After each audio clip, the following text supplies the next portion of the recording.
ఎవరా అబ్బాయి? ఈ రాక్షసుడికి ఇప్పుడే చెప్పాను బయటికి రావద్దు అని. నా మాట వింటాడా? ఇప్పుడు నాన్నకి దొరికితే ఇద్దరికి కలిపి పిండం పెడతాడు.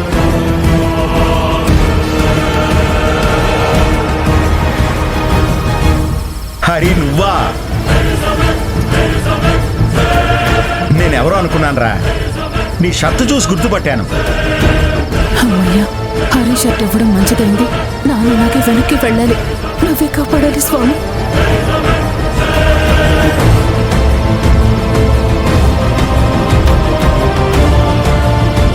అయ్యో నాన్న, ఈ చలిలో మీరెందుకు బయటకొచ్చారు? వెళ్ళి పడుకోండి. హరి ఏం ఆలోచిస్తున్నాడమ్మా?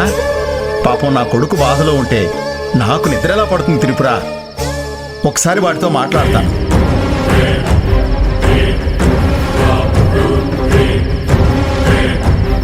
ఏంటండి అర్ధరాత్రి పూట మీ గోల? ఎవరితో మాట్లాడుతున్నారు? నేనెవరితో మాట్లాడతానే? ఇంట్లో మనం కాకుండా ఇంకెవరున్నారు చెప్పు? ఇక్కడ త్రిపుర హరి మాట్లాడుకుంటుంటే అది చూసి నేను మాట్లాడడానికి వచ్చాను. ఈ టైంలో మాట్లాడుతుందా? ఏమైందండి? ఇంకేమవ్వాలి? పాపం మన హరి జీవితంలో ఎప్పటికీ చూడకూడని పోలీస్ స్టేషన్ చూశాడు.